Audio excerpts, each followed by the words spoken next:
What's good, people? Uncle Hotep back at it again. How y'all doing? DC is being sued for gentrifying. People start filing lawsuits. Stop the gentrification. Stop it. A DC lawyer has filed a discrimination lawsuit against the city on behalf of 3 native Washingtonians and CARE, a community group with over 20 members. The suit claims that the city's housing and urban renewal policies have discriminated against some of the district's long-standing residents in favor of attracting millennial renters. The suit is seeking more than $1 billion in damages. So y'all suing. Now this say listen to this. It say you won the suit, right? For $1 billion in damages. What's the first thing they do? They'll move right out of DC.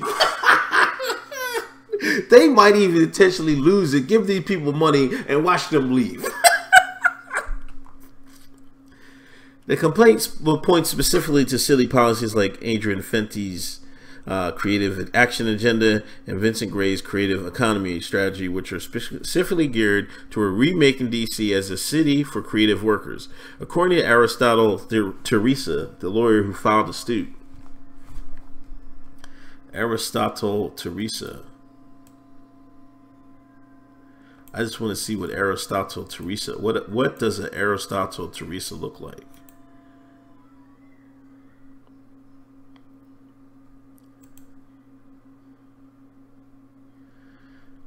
Doesn't have her picture. Aristotle Charles Teresa.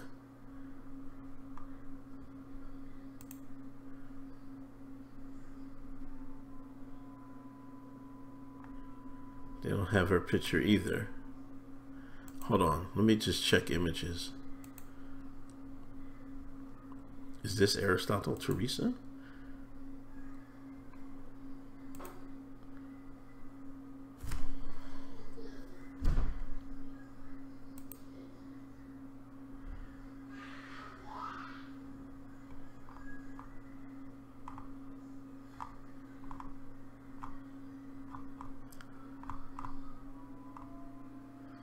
Yeah, this is no, that's Charlotte Poindexter Moore. That's somebody else.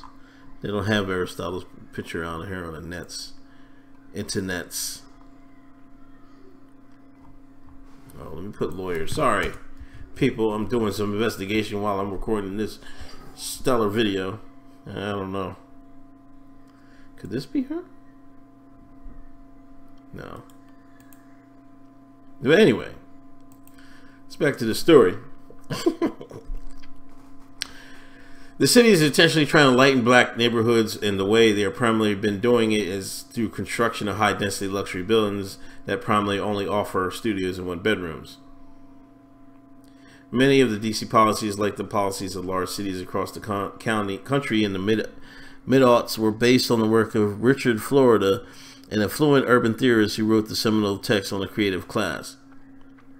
His 2002 book, The Rise of the Creative Class, describes a specific kind of worker, often young and working in fields like technology, science, art, and journalism. According to his theory, the key into successful city economy lies in the hands of these workers who have very particular ideas about where and how they want to live. You know, creatives prefer indigenous street-level culture, a teeming blend of cafes, sidewalk, musicians, and small galleries and bistros, where it's hard to draw the line between performers and spectators. Now, I'll say this, man. You know, it seems like they want to attract a particular type of worker. You know, the artists. You know, the painters. You know, people in tech field, journalism, etc., etc. You know, DC. You know, I guess they have like. They got a lot of newspaper type stuff and stuff like that. A lot of journalism, you know, the the White House and everything's down there. So, you know, there's always some journalism jobs, I guess. I'll say this, man. You know, to my black Americans, the Alcadas, the Shines, you know, if you want to stay in DC, then you're going to have to get those jobs. You have to pursue those jobs. Why can't we, as black people, be in arts? or y'all scream this artistic stuff all day long. So I mean, if y'all is as artistic as y'all say are, y'all should be able to stay right there. You know what I mean? It's as simple as can be. Are they trying to remake the city? Of course they are. Everything changes. You have to adapt. You know, I remember my dad. You know, he really couldn't get a job down in North Carolina after he came home from Vietnam, and he had to move up north. You know what I mean? And he had much better luck getting employment up north than he did down south, because he's a black man in North Carolina. Hello, you know what I mean? He took advantage of it. You know, and as people, sometimes you have to move where the employment is. You know, you can only stay. They're not gonna keep y'all in there just because. You know what I mean? Just because your grandfather and them lived there. If you don't own the building, then you gotta go. You know what I mean? This is where we have to preach ownership in the Cheyenne community.